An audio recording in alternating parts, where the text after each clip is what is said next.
시청자 여러분, JTBC 뉴스룸을 시작하겠습니다.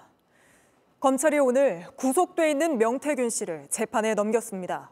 일단 공천 대가로 뒷돈을 받은 혐의와 자신의 휴대전화와 USB 메모리를 숨기라고 지시한 혐의를 적용했습니다. 명 씨는 변호인을 통해 검찰이 자신을 잡범으로 만들고 있다며 오히려 특검을 강하게 요구하고 나섰는데 현재 수사가 어디까지 진행됐고 대통령 부부에게까지 수사가 확대될 수 있을지 하나하나 짚어보겠습니다. 먼저 창원지검으로 가보겠습니다. 자, 임예은 기자. 보통 기소하면 오후 6시 전에 하곤 하는데 이번에는 6시를 넘겨서 기소를 했네요. 이유가 있습니까? 네, 검찰은 오늘 명태균 씨와 김영선 전 의원을 구속 상태로 재판에 넘겼습니다. 방금 전인 오후 6시 10분쯤 이 기소 발표가 났습니다. 검찰 관계자에 따르면 워낙 사건 기록이 방대하다 보니 이를 좀 살펴보고 정리하는 데 시간이 걸렸다고 말했습니다. 기소 시점 예상대로 김 전 의원의 구속기한 만료에 맞췄습니다. 검찰이 두 사람을 정치자금법 위반 혐의 공범으로 봤기 때문입니다. 명 씨가 김 전 의원에게 받은 세비 절반, 8천여만 원, 또 예비 후보들이 미래한국연구소에 건넨 2억 원 등이 문제가 됐습니다. 일단은 강혜경 씨 진술과 그다음에 김태열 씨 진술에 약간 모순점 그리고 신빙성이 없다고 저희는 판단하고 있습니다. 그래서 저희가 가지고 있는 객관적 증거를 바탕으로 언론의 그 모순점을 좀 공개하도록 하겠습니다. 명 씨 이제 곧 법정에 서게 되는데 여전히 혐의를 전부 부인하는 입장이죠. 맞습니다. 명 씨는 줄곧 내가 단돈 1원이라도 받은 게 있냐? 라며 혐의를 부인해 왔습니다. 하지만 검찰이 바라보는 시각은 조금 달랐습니다. 이 돈의 흐름뿐만 아니라 수사 단계 초기에서부터 명 씨가 어떤 정치적 영향력을 행사했는지 이를 따져봤습니다. 이 대통령 부부나 당내 중진 의원이던 김영선 전 의원과의 친분을 과시하며 공천을 받아줄 것처럼 해서 돈을 받은 것인지 이 여부를 살핀 겁니다. 실제 구속영장 청구서에도 이 명 씨가 국회의원 위치에서 정치활동을 한다라고 적시된 바 있습니다. 또 검찰은 명 씨와 김 전 의원을 정치 경제적 공동체로 바라봤습니다. 그런데 이 명 씨를 둘러싼 의혹이 오늘 기소된 것만 있는 건 아니잖아요. 그럼 이후에 검찰이 추가로 기소할 예정인 겁니까? 맞습니다. 명 씨와 관련된 의혹, 수사가 여기서 끝난 건 아닙니다. 바로 어제, 그러니까 기소 전 마지막 조사였죠. 이 명 씨 측 변호인은 이 여론조사 조작 의혹과 관련해 여러 질문이 오갔다. 이렇게 말을 했습니다. 이런 여론조사로 정치인들 공천을 받아준 게 아니냐는 의심을 받고 있고요. 이 강혜경 씨는 김영선 전 의원의 공천 역시 윤석열 대통령에게 공짜 여론조사를 해준 대가라고 주장하고 있습니다. 이 외에도 창원 국가산단 의혹, 이에 대한 수사도 계속 이어지고 있습니다. 각 사안마다 충분한 진술과 증거가 모이는 대로 추가 기소를 할 것으로 보입니다. 네, 여기까지 들어보죠. 임예은 기자가 창원지검에서 전해드렸습니다. 김건희 여사 공천 개입 의혹이 불거지며 명태균 씨의 이름이 세상에 알려진 지도 석 달입니다. 하지만 아직 처음 의혹이 제기될 때 불거진 대통령 부부의 개입 의혹은 확인되지 않고 있는데 이 사안 취재하고 있는 강보들 기자에게 물어보겠습니다. 자, 강 기자, 이게 의혹이 처음 제기된 게 9월 초잖아요. 당시에 명태균 씨가 3호, 대통령과 전화를 했고 대통령은 나는 김영선이라고 했다. 이렇게 말하는 통화 녹취가 공개되면서 의혹이 불붙지 않았습니까? 네, 그 뒤로 정말 많은 전언들 그리고 주장들이 나왔습니다. 이 내용도 하나하나 충격적이었지만 저희로서도 사실이라고 못 박아 말하기 어려운 것들이었는데요. 네. 그중에서도 대통령 부부와 관련된 것들을 크게 묶어보면요. 특히 여사와의 친분을 과시하는 얘기들입니다. 들어보시죠. 여사하고도 계속 통화를 하고 그랬어요. 좋아해요, 여사가. 기억자로. 내 닮았다던데. 이는 내 닮았지. 처음 이제 대면했을 때 이제 뭐 조상의 정성이 많이 들어가는 뭐 자손이네요. 네, 여사가 자기 막내딸을 귀여워하고 이 첫 만남부터 자신과 여사가 서로 호감이 있었다고 얘기해온 겁니다.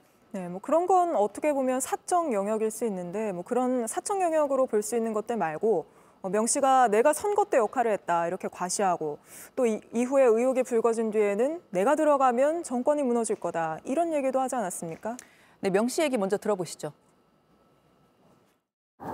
대선 때 내가 했던 일들이 있어.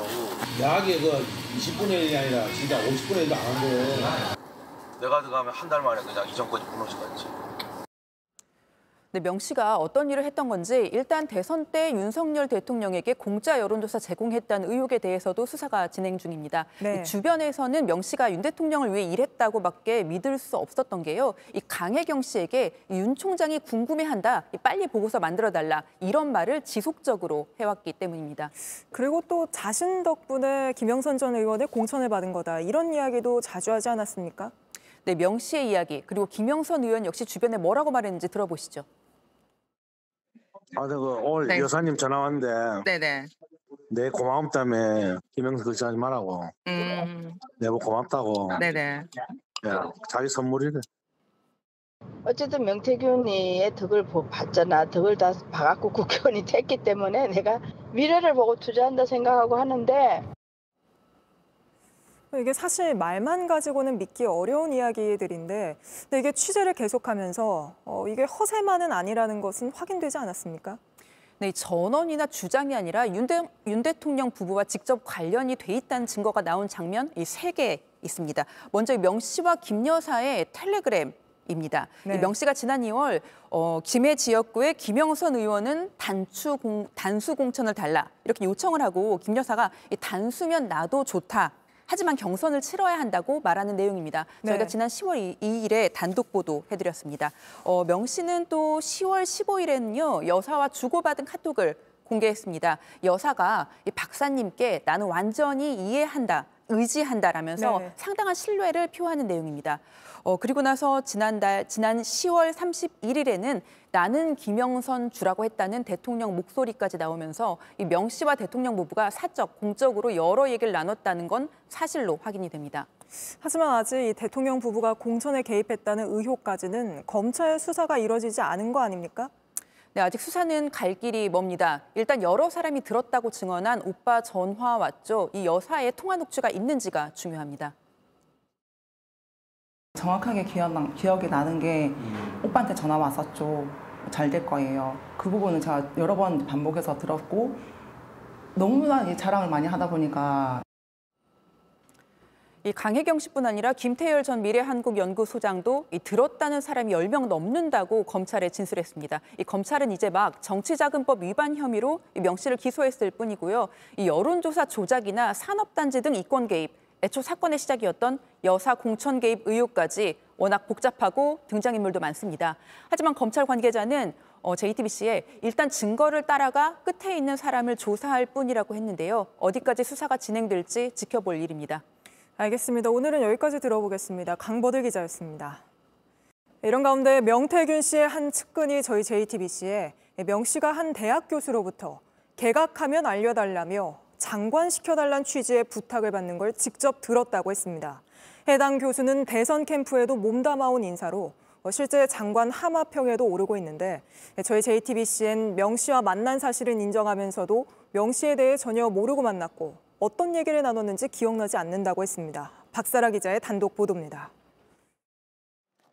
명태균 씨의 한 측근은 JTBC 취재진에 지난해 11월 현직 대학 교수 A씨를 비롯한 여러 명과 부산에서 만나 식사를 했다고 말했습니다. 그러면서 이 자리에서 A씨가 명 씨에게 인사청탁을 하는 취지의 발언을 했다고 주장했습니다. 명 씨가 A씨에게 용건이 무엇인지 말하라고 했고 그러자 A씨가 윤석열 정부의 정책을 비롯해 주요 부처의 현직 장관을 비판하는 취지의 말을 했다는 겁니다. 그러면서 A씨는 명 씨에게 윤 정권의 성공을 위해 내가 필요하다. 개각 수요가 있으면 알려달라고 말했고 명 씨는 이에 대해 알아보겠다고 답했다고 했습니다. 자리에 함께 있었던 다른 인사는 취재진에 명 씨가 당시 윤 대통령과 김건희 여사와 친분에 대해 자랑을 해 그쪽과 가깝다는 느낌을 받았다고 말했습니다. 또 다른 인사는 당시 명 씨가 윤 정부의 외교 문제와 해저터널 사업 등에 대해 언급했던 것으로 기억한다고 밝혔습니다. 다만 이들은 A씨의 인사청탁건에 대해선 잘 모른다고 했습니다. A씨는 윤석열 대선 캠프에서 정책 자문 역할을 했고 줄곧 장관 후보자로 거론되어 왔습니다. 이에 대해 A씨는 명 씨와 만난 사실은 인정하면서도 인사청탁 의혹을 부인했습니다. A씨는 명 씨에 대한 정보가 전혀 없었고 당시 어떤 얘기를 나눴는지 기억이 나지 않는다고 했습니다. 아니 특별한 그거 없었어요. 제가 아마 지역에 친구들 만나러 가서 혹시 뭐 같이 합류했는지는 모르겠는데 다른 거 없는데 전혀 모르고 만났는데. 취재진은 A 교수에게 더 구체적인 해명을 듣고자 수차례 연락했지만 연락이 닿지 않았습니다. JTBC 박사라입니다.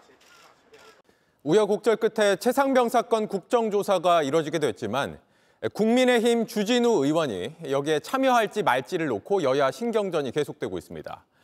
주 의원은 대통령실에서 일할 때 문제의 02-800-7070 번호와 통화했던 인물 중 한 명입니다. 이 때문에 민주당은 부적합하다고 지적하는 반면 주 의원은 사건과 관련 없다고 주장하고 있습니다. 먼저 하혜빈 기자입니다. 민주당은 국민의힘이 최상병 사건 국정조사 특별위원회 위원 중 한 명으로 추천한 주진우 의원을 문제 삼았습니다. 대통령실 법률비서관으로 일했던 주 의원은 이른바 VIP 경로설이 불거졌던 지난해 7월 31일 02-800-7070 대통령실 번호로 걸려온 전화를 받은 바 있습니다. 민주당은 주 의원이 사건 당사자이기 때문에 특위위원회에서 빠져야 한다는 주장입니다.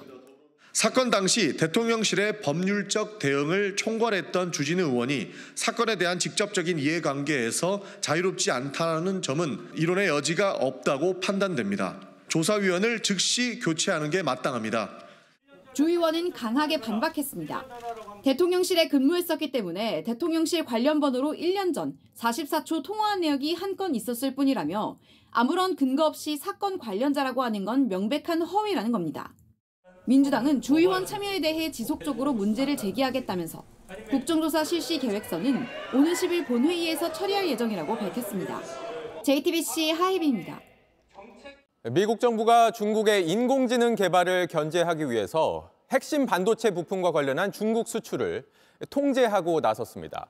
이 때문에 당장 우리 기업들, 특히 삼성전자가 직접 영향을 받게 됐습니다. 반면 우리의 경쟁 상대인 일본은 통제 대상에서 빠졌습니다. 먼저 워싱턴 정강현 특파원입니다. We're bringing this vital industry back home where it started, in the United States of America. 바이든 행정부가 세 번째로 확대 발표한 이번 반도체 수출 통제안엔 고대역폭 메모리 HBM이 포함됐습니다. D램을 쌓아 올린 고성능 메모리로 인공지능 AI 개발에 필수적인 부품입니다. 중국의 AI 개발을 견제하기 위한 조치로 보입니다. 특히 해외 직접 생산품 규칙이 적용됩니다. 미국 밖에서 생산된 반도체라도 미국 장비와 기술이 사용되면 중국에 수출할 수 없습니다. 다만 일본과 네덜란드를 비롯한 33개국은 미국과 동등한 수준의 통제 조치를 이미 자체적으로 시행하고 있다는 이유 등으로 이번 통제안 적용에서 빠졌습니다. 하지만 한국은 예외 적용을 받지 못했습니다. HBM은 SK하이닉스와 삼성전자, 미국 기업인 마이크론이 세계 시장을 장악하고 있습니다. SK하이닉스의 경우 HBM 전량을 미국으로 수출하고 있어 큰 영향이 없지만 삼성전자의 HBM 매출 약 10%가 중국에서 발생하는 것으로 알려져 타격이 불가피할 거란 관측이 나옵니다. 우리 정부도 미국 정부를 의식해 대외무역법을 개정하고 자체적으로 대중국 수출 금지가 가능하도록 법적 근거를 마련했지만 중국의 무역 보복 등을 우려해 적극적 대응은 망설이는 분위기입니다. 하지만 대중국 강경책을 예고한 트럼프가 취임 이후 반도체 수출 금지 품목을 대폭 확대할 경우 우리 정부가 고수하고 있는 전략적 모호성만으론 추가 피해를 막기 어렵다는 지적이 나옵니다. The protections of our advanced technologies, these are things we're going to advocate continue because we think that they are not political issues, they're American issues that can serve all of the people of this country. 정부는 협의를 계속하겠다면서도 현재로선 미국 정부의 예외 적용 등을 추가로 요구하긴 어렵다는 입장입니다. 워싱턴에서 JTBC 정강현입니다.